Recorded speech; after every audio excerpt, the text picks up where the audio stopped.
Hi,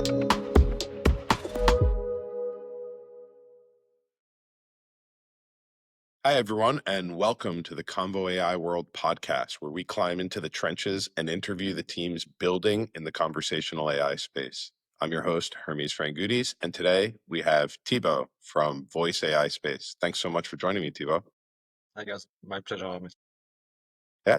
So today I'm really excited to explore the space of voice AI and like the whole ecosystem play that you've built. And I really want to give our viewers and listeners an opportunity to understand your journey. So please tell me, like, what about your personal journey led you from building a voice AI or voice tech startup to launching Voice AI Space as an open resource? My journey was more a trial journey. I've tried to build a voice AI startup. We started 2 years and a half ago, super early when stuff were not as good as they are now. Lots of trial, error. I think we experienced so many stuff. We tested so many API. And at some point, we came to the conclusion that it was a better idea to stop.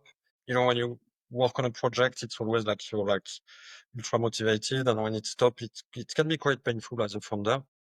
So I say to myself, instead of crying on myself and my future destiny, why not jumping into Cursor, building like something that eventually could be helpful to someone. I had a Notion page filled up with information. I was like, okay, man, like, don't keep this private, share it. Maybe someone will like it. And actually, it seems to be quite popular. So it's cool. So it struck a chord.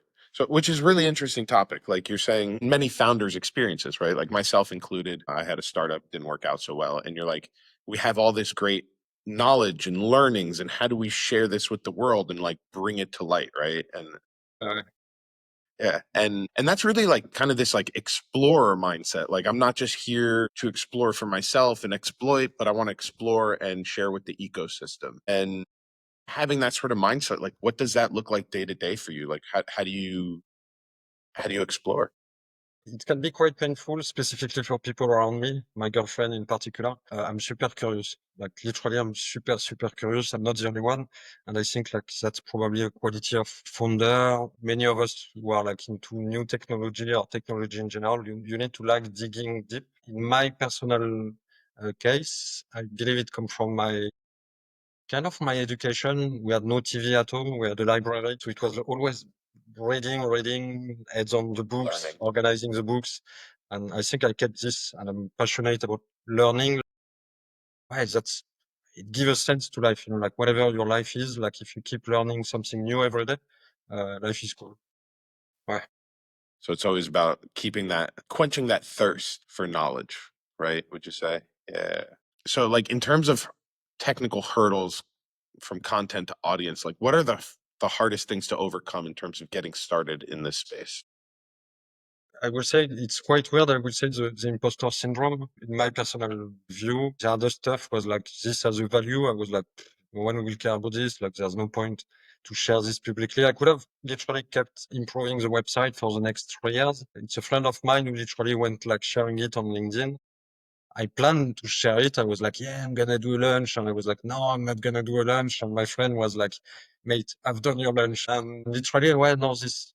Because literally some companies that I'm listing, and most of them actually, I really admire what the people have built. Everyone in this industry is dealing with a technology which is magical. AI is cool. There's a cherry on top of AI, which is voice AI, and like it's quite, how can I say? I always feel like super, like not humble, but like impressed when I can speak to founders or people like you in instance who are like in this industry since quite some time. Yeah. It's awesome. It's like really about just making those connections and getting yourself out there and like putting yourself out there the first time. It sounds like that's the biggest hurdle. And it sounds like your friend helped you. Was like, hey, don't worry about the launch. I got you.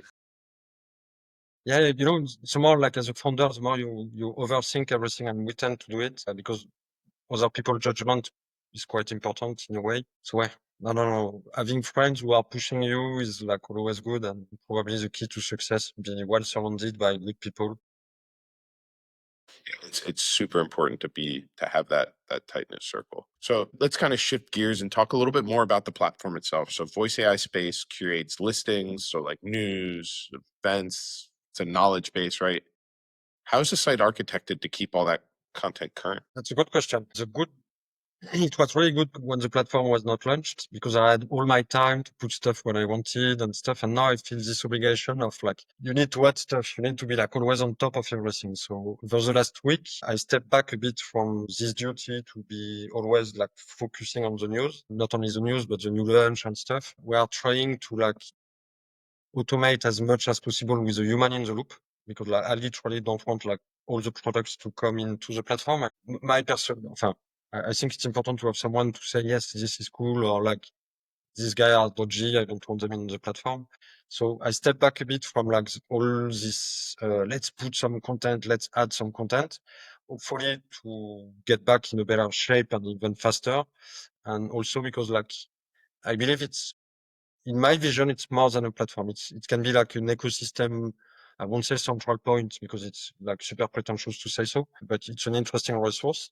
And I believe also that this type of resource will fit perfectly with events or like everything that can be good for an ecosystem. So yeah, No, it makes sense. It's a total ecosystem play, right? You're putting together something that helps describe the ecosystem, expand the ecosystem, bring awareness to elements of the ecosystem. So yeah, totally makes sense. it's kind of media. So now I'm trying to go into this, but it requires lots of energy and time. So it's still yet a kind of single man job. I've got friends helping who are really cool. We are not a funded startup or like we haven't raised money or whatever. So it's like, Very grassroots.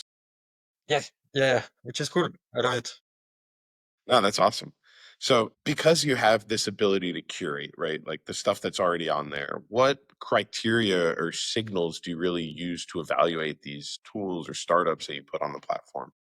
You may have seen, I've got a sweet tooth for design since I'm a child. I love design since like forever. I won't say that design is one of my way to judge if like some, let's say a startup should be in the voice AI space, but I put lots of attention to how the startup are communicating. One of my way to see if it's legit in a way is to go and deep every single link on the website site. If like one link is dead, it means that the guy is like, there's something missing.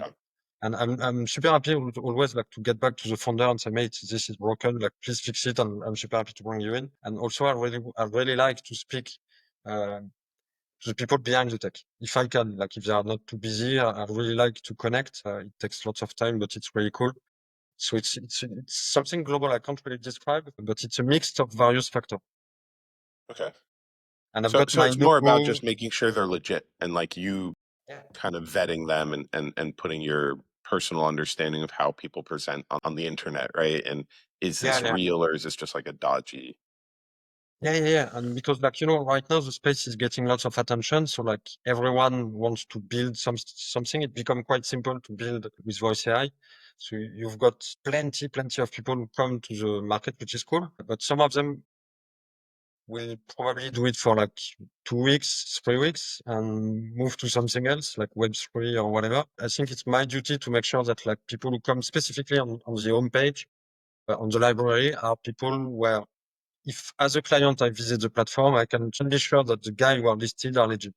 I can reach out to them. I can like, build a business with them. I can give them a call. I really don't want to like have someone who visits the platform to fall into a trap and getting like a scammer behind it or whatever.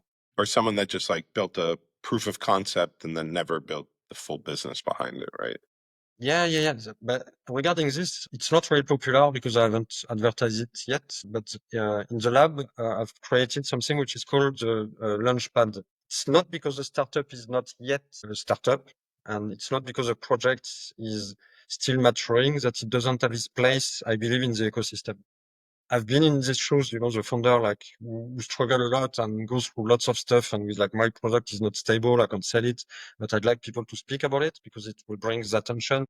And whatever your stage, you need attention. It's important to have like people looking at you, thinking, yeah, maybe this guy, and maybe like the first client to trust you, even if you're still a broken chicken. I don't know what to say. So I created this little space, a kind of product hunt, but at a way lower level, dedicated to this type of startup. The one who are launching, unsure of their success, but still want to test and see if there's a market.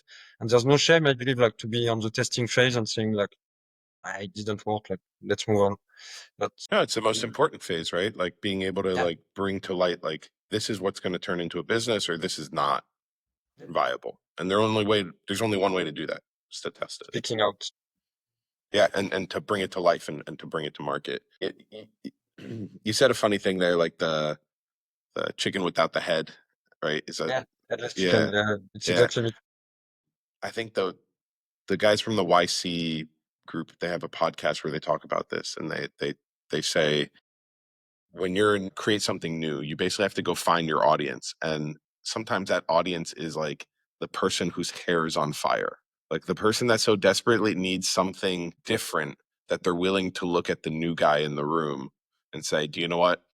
I'll give that a shot because clearly nothing else has worked on this front, right? And that's very important because those are the customers that are going to give you the best feedback. They're the ones that will take it, try it, and go, actually, this didn't work, that didn't work, but this did. So like, yeah, Yeah, I agree. huge. And on this particular topic, I'd like to, Yeah, specifically in the States, people are maybe more keen to have this attitude. It's quite interesting to see different mentalities, in the startup world adoption. Like, I love Europe, I love France, I've got nothing against my country and the place I'm living, where I'm super happy to be here. But in terms of adoption, they're more it's a bit more conservative on complicated. this side, right? Yeah. People are waiting for you like to be like matured before like giving you a chance. While after many discussion with founders, people in the States are way more like, this is new, let's try it and let's give it a shot. So that's probably why I did the platform in English and not in French. Makes sense, makes sense. In terms of like the companies that have come in, you mentioned you get companies putting themselves in, trying to get into your site. What is one of the most surprising or maybe unexpected listings that you came across, like something that you're like, whoa, this is really cool, or like this exists, one of those. Right. Uh, there's few stuff, honestly, few products. I've got a small newsletter without pretension in which I'm speaking about the good, the bad, and the sexy in voice AI. Like, and in the sexy of voice AI, it's not sexy the, in the sexy way. It's I know sexy what in you mean. the funny way, funky. Let's say it's better. I'm spotting some stuff who are really cool. There's one guy that I really like. You will think that I'm in love with him because I keep speaking about him, but that's not the case. I've got a girlfriend. Daily, it's called Daily.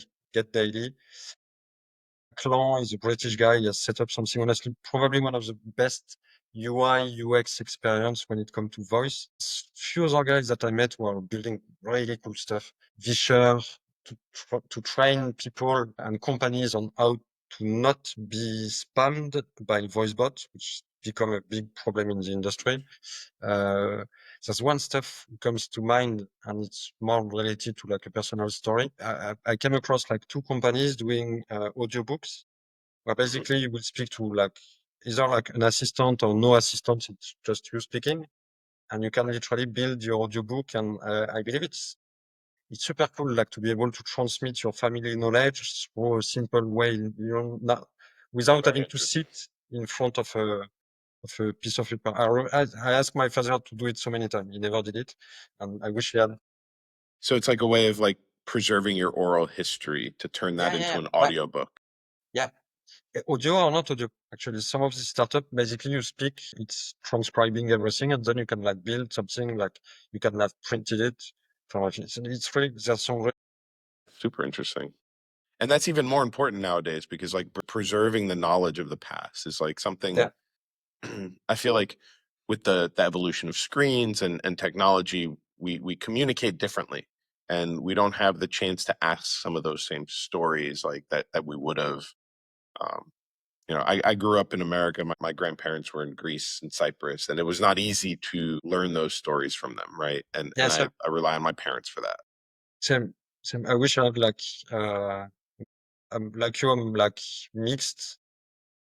I've got some family in Syria, and same. I wish I had like my grandfather or grandmother doing this kind of stuff, because like I could have even. It's a bit weird, but spoken to them. Like, like you can Oh, find yeah, that would have been amazing, right? Can you imagine having a conversation with an AI that is trained on their stories, on their past? It's almost like right, being able to kind of relive that interaction again. right, right. The emotional effort is crazy. I know that some people will be shocked by this, but I found it pretty cool as a use case personally. And to get back to your question, on a personal level, one of the reasons I really love voice AI, it's education and medicine. When you think about it, you can literally bring to the mass at large scale education and medicine in a way that has never been done before in the entire human history. And the super interesting part is that you don't need internet. You can have it over the phone. Right now, most of the world is covered by uh, phone infrastructure. There's still the question of the cost, but when I'm looking at some stuff, the costs are going to drop down drastically. So yeah, you can literally like, I don't know, think of a world where everyone will be equal in terms of education. And I fully believe this is like, the key of a world where we all want to live in, a place where everyone has access to education in the same way. The democratization of education and knowledge is massive. And the things you're talking about, the being able to connect even via the phone, we're doing stuff like that with we've created like a Okay. PSTN gateway. So you'd like call in and talk to the AI via like a number, right? Which is It's very cool. awesome. You don't need to just go to the website. It's no longer limited to this one avenue of entry. So super interesting. I agree with you. I think this space has the potential to completely revolutionize the way we learn and Yeah. experience and interact, especially with like the promise that we were given early on the internet, right? Like the promise was the world's knowledge in your hand. And it is, but you still have to like sift through it, right? And now with voice AI, you no longer have to type, you Uh, can talk to it like naturally.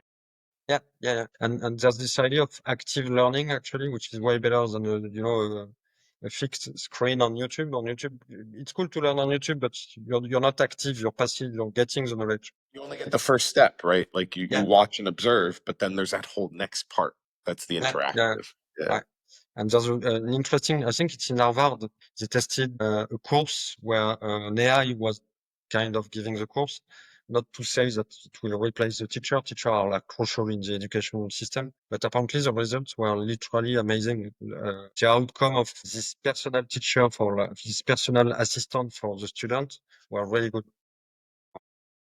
Yeah, I'm really optimistic about this. Great. Just kind of switching tracks a little bit. From your vantage point, which of the voice AI subsegments are really heating up the fastest? Would you say like the race is on in STT, TTS, voice cloning, or do you think just like the broader space of agents? I think voice cloning is booming quite a lot. You may have released something yesterday. There's a lot on this. Everything is booming. Speech to speech, probably. Enfin, not booming yet, but it will probably be the next big boom, big iteration. I think, like, honestly, it's like if everything is booming, like the entire ecosystem is literally in fire, and every day you're like, oh no, Yeah, there's new it's like stuff every day, which when you is super think cool. this is going one way, the next one launches off, right? I It's know, just it's amazing, and that's the beauty of like, it's not competition, but it's the beauty of human like trying to to innovate and to be leading. The entire space is buzzing. I'm a big believer in edge and small language model, and I can't wait for this iteration. Google lately like released some really cool stuff related to this. Don't know if it will, don't know what will be the outcome of this, but now I'm super excited in particular about edge and small language model who are like way less the consumption in terms of energy are slow. so like really reducing that latency. So this whole space is on fire. Everything is popping off, right? What do you think are the most underrated emerging like use cases and things that maybe operators, investors, people should be like really keeping an eye on in the space? It's a tough question, man. I will say from my personal point of view, and it's from my experience. When I started the project to fail, my bet was no one will give a damn about the worker. Okay, everyone will build for the call center. Everyone will build solution. B2B solution will be addressed. to the company itself and not to the people on the ground. If you look at Ayola as an example, a startup in Israel, they are building literally something that helps the floor worker, like people who are on the ground. That was more or less the idea of my startup, helping, like I was really deep into like focusing on large scale events. How can we like improve all the processes, all the communication, all the access to knowledge? Because an event is just a pile of knowledge that you have to share with suddenly 100 people and making sure they are all aligned. So this specific use case of like not addressing the ultra scalable solution, which at the end is not true, because actually, if you think about it, like floor people, field workers are mass, you know, and I've seen like, there's a new stuff. I'm having a catch up with the founder, a company who is launching a product soon. They are focused on field worker, and I'm super excited about it because I truly think that there's not that many solutions. There's few stuff for sales people who are like, you know, always on that, always on their laptop or stuff. But I want to see more for, you know, specific, the people who work during COVID on the ground were like, we can help The frontline also, workers, right? Like the yeah, people that frontline worker. are not traditionally super tech. Yeah. Yeah. And actually voice AI is perfect for this because like you can switch your entire like software, or like all your reporting or all your stuff can be like automated thanks to voice AI. It's true. It's true. So really the emerging use cases is how does voice and that sort of interface revolutionize and change the field of play for the person actually operating, right? Like the person on the ground that doesn't traditionally use technology, but now you don't need to learn how to use like a complex app. You just talk to this thing and it knows and it's fixed to do your specific thing, right? Huge. So speaking about your past efforts around events, Voice AI Space isn't just a directory where you publish like trends and founder spotlights. You do events with this, right? I've done one, I've worked in events most of my life. I started at 20 years old when I was like in London, when I moved to London. I've done a little meetup like months ago with my girlfriend. I said to my girlfriend, darling, let's go to London. Like, let's go back to London for like a weekend and let me try to like gather a few people. But it was literally from one day to another. I shoot a message on LinkedIn. No planning, nothing. Like literally, we arrived in London. Now we need to find a place. It's tomorrow for like, probably the worst ever events I've planned in my life. And it was quite cool. 8 of us founders speaking about voice. Like honestly, it was amazing. And now a few days ago, I was like, man, I, I I need to go back to this because that's my two passion. Voice AI is definitely one of my passion. Events is like probably one of the coolest job on earth. Your job is to bring people together, and you sweat a lot as an events manager. But when you look at the others, you're like, man, look at all this smile, all these people like connecting, and I really enjoy like looking at people making friends and stuff. So yeah, I'm planning an event. I hope I'm not, I don't think I'm doing a mistake because I know the job, but the time frame is really short. So, I'm putting myself into an interesting position where I have to rush a lot and put all my expertise into building something really cool in less than 20 days. That's my challenge. But I can do it easily. Like I've planned so many events, and I'm surrounded by the best people I know, so I'm not too worried. And just on this, it will be in London in person on the 8th of August. Like I'm super happy. I will announce the place. The place is honestly, if I got the name, I know where it is. No one knows yet, except like people I work with. It's super cool. And then I'm working on the second part, which will be an online conference, because I truly think it's a bit frustrating when you're not in SF to see everything happening in SF. People in India, people in like the Middle East, all over the world. Like, come on, we need to be a huge family, like gathering and chatting like we do now. Online is perfect for this. So I'm like also planning on the day after to have a little catch up for like voice founders or voice aficionados online. Nice. So you said August 8th in London? London, in person in Nice. London, and August 9th on Online. a platform, online in a platform. Yeah. I've been testing like plenty different platform over the last days. I built the events website actually myself, went back to coding. That's super exciting. And I think with the hunger that exists for knowledge in this space, like Mm. the events have great turnout. Like people are interested in just like showing up in person and being live and being like, that's the best way to learn about the newest things. Yeah. Yeah, actually, you learn way more by speaking to a founder or to a mate than by reading the news because you know what's happening tomorrow. And it's easier to catch up the entire ecosystem vibe if you go in one place where everyone is like, and also I believe like, there's this stuff of, in a way, America versus Europe versus the rest of the world. And it's interesting to find a way to bridge all of this because like we can all learn from each other. Like there's a way to, there's so many stuff that can be done, and I'm super happy if I can, at my small level, participate to this. So speaking of like the regions, where do you think the pace and adoption is moving off the fastest? Because I know in Europe, like a lot of companies are looking for slightly more maturity, and we're what, like maybe a year or so, maybe a little over a year into like the original like LLMs coming out. So we got to assume that businesses are really exploring text-based LLMs. But now as conversational AI is booming, like voice AI is booming.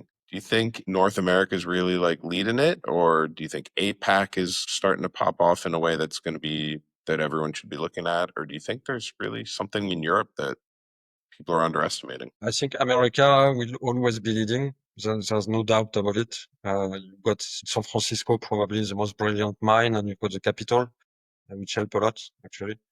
In France, we've got some really cool stuff in terms of research. We are quite known like to be good mathematicians. So we've got some like literally like smartest guy from QTI as an example are mad.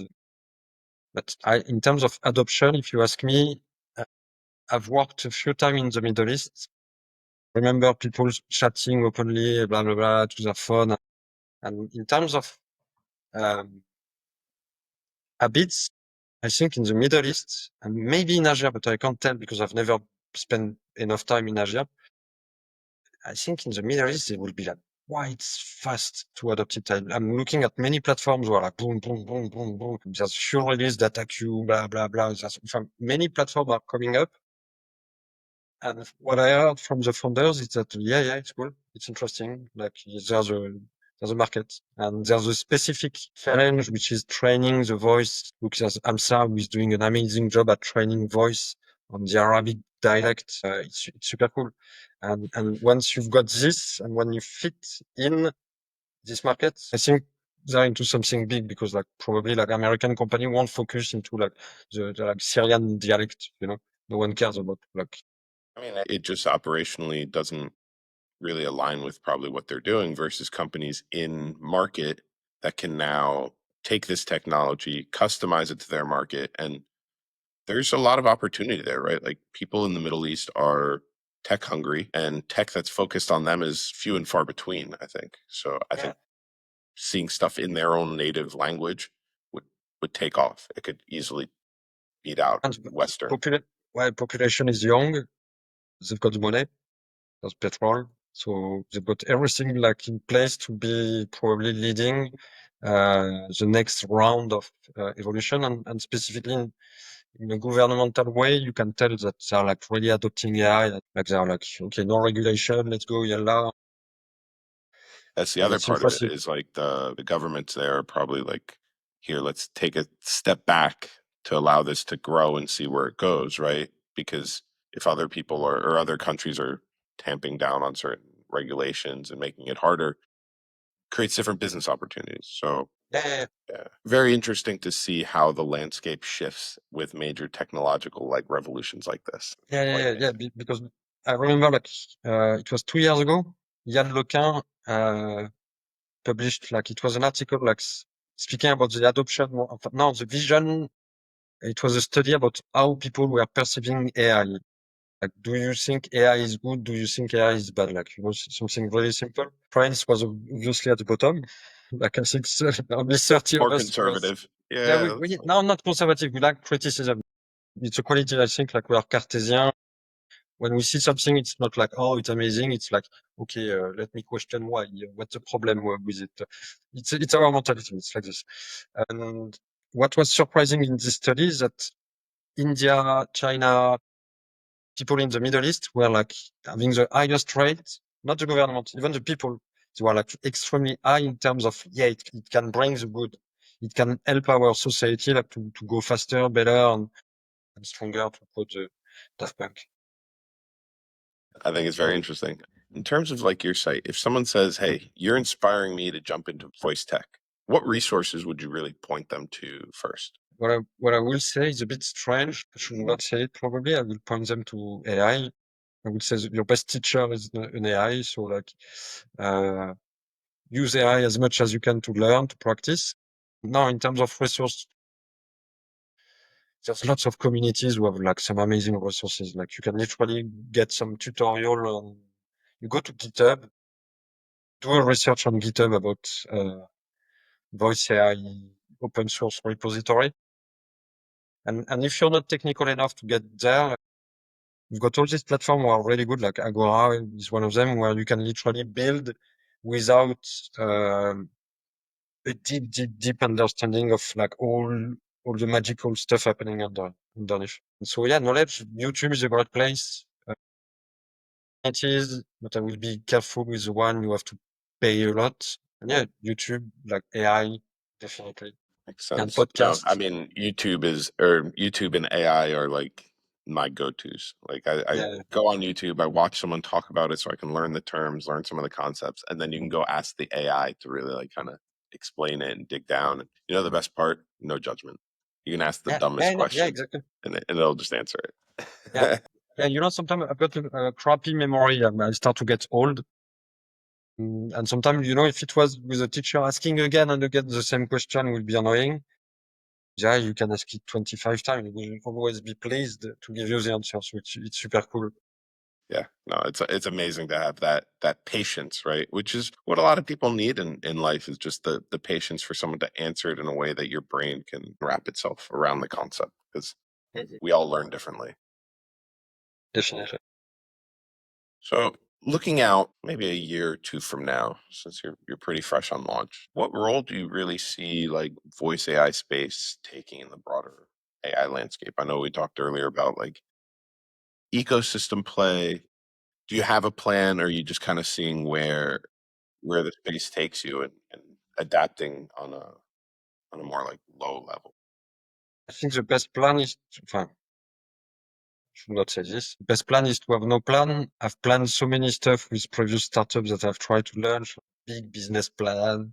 It was beautiful and useless. So I slowly start to see signal of where I should go because people tell me this is extremely useful. Please keep doing this. I won't jump only into this because I believe like the mission, literally I want to keep this kind of mission that I gave myself to like people not to face what I've faced myself. Literally like being lost on the web, testing too many stuff, spending hours researching and facing marketing copy. So now I'm not yet there, but the next step and the next iteration will be tutorial in a really specific manner because I've got my way to think about how tutorial should be made in the age of AI. And yeah, probably that helping as much as I can. It's not about like, I don't know, finding like, I always say to myself, I've recruited lots of people in my life. I've been a manager since I'm 21 years old. I've recruited lots of people and I think there's nothing more rewarding than helping someone to get a job, helping someone to feed his family, helping someone to put a feet in an industry that you enjoy more than the previous one. So I've got a sweet tooth for like all the jobs, job board, training and all of this. But there's other stuff like events. Definitely I love like events. It's really cool. Stressful, but cool. And yeah, the media side of it, like interviewing, speaking to podcasts. One day I'm going to be as famous as you, my dear Hermes, my More own famous, podcast. hopefully. No, um, no, but like chatting to people and stuff. And I've got a core value is that it's not all about the money. Money is important. Money like is cool. Got no issue with it, but it's not all about the money. And if your mission is nice, go. I believe you go like if perfect example. If when I started this, I had the business plan in mind, I will probably not be where I am now. I've done all of this work for free. Now I'm like, yeah, if you want to be a sponsor, sponsor me because like I need to make a living. So hopefully at some point you monetize, because we need to make sure you keep doing this space, keep moving Thanks things to forward, right? It's not all about the money, but we need you to survive at the end of the day. no, but I started like I already start to have sponsors and so I start to make a living. And I really want to take this occasion to thank one person in particular who has been the first one, and he's always the first one actually, John from Bespoken. There's few people in the industry who came up to me and say, "Mate, what you do is cool." I'm like, "Okay, uh, well, can we help you?" And I was like, "Yeah, if you want. For what do you, oh, for, you want to code with me?" No, no, no. Can I help you? Like, how do you live? And I'm like, no, not making one from. It's a particular topic, but just a big thank you to John. Even like I remember speaking to Brooke from Koval at the beginning. She was really kind, and many people like reach out and was like Walter from Twilio. Uh, but if I can like put many names out, and I'm gonna forget many, so I should stop doing it. But let me go grab you an award real quick so you can keep naming everyone. But just kidding, just kidding. The community is actually like a big thing that I find very interesting within the AI space. Is everyone is just like, as you said, willing to help, and to think about like each individual person, like to name them would probably be pretty hard at this point. Takes a village to grow together, right? Yeah, I'm working on something related to this. One speak about it. I'm building a globe basically where people can like put themselves on and like it's a stupid idea that like I wanted to test through GS. That sounds fun. It sounds super fun, and 3JS is really cool. Yeah, I don't get anything like which is happening behind the scene, but I'm super happy to see us fair. Like I'm like, oh, I did this. Sorry for the The feeling developer is guys. amazing. I'm not a good dev. I'm just like building stuff as I go. If you're shipping code, you're a good dev. That's how it Yeah, yeah. works. Claudio is good. No, you're right, actually. And yeah, make some good spaghetti, but at the end of the day, do the job, and I'm pretty happy with what I've done. So yeah, Awesome. So here's a little bit of a wild card. If you weren't doing what you are doing today, what would you be doing in the voice AI space or in the AI space in general? Is there any other areas or passions that you have outside of voice and AI, outside of voice AI, like in the broader AI space? So let's say like you you aren't doing this. Where else do you think you'd be playing around? medicine has always been in my interest. I've never been able to like study enough and to be like focused enough to become a doctor. Definitely, like we are facing thanks to AI, a huge shift in terms of like progress, medical progress, and this has all my interest. The CEO of NVIDIA, like one day was speaking. I remember looking at him speaking. He was nearly crying, saying like, "My company is participating to the fact that biology is turning from a science to an engineering like concept. With AI, we can literally push stuff like way further in terms of knowledge, like in terms of everything. I would probably be digging deep into like how AI can help in medicine. Like that's something really like it's my But yeah, I think there's huge opportunity there, right? Like AI with looking at scans, MRIs, being able to pick up on details that the human eye just wouldn't catch, right? Great space. thinking about back about medicine and AI. Google now can detect some disease with voice. Like it's mad. Even the voice ads industry has some like really good stuff to bring, to the world in a way. Uh, So using voice to detect different medical issues, cognitive issues, that sort of thing. Wow, Diabetes. that's I've amazing. read an article about diabetes. They were capable of like going deep, deep, deep. Yeah, no, no, interesting research in the fields, right? Well, we are coming up on time. I really appreciate you taking the time. be cognizant of your time is important for you. And I want to say thank you so much, Thibault, for joining us today. If you haven't seen it, voiceaispace.com. Yeah. Yep, voiceaispace.com. Check it out. And, well, and there's blog coming, there's events.voiceaispace and blog.voiceaispace. So I like to keep myself quite busy. Nice. There's few stuff coming up like soon.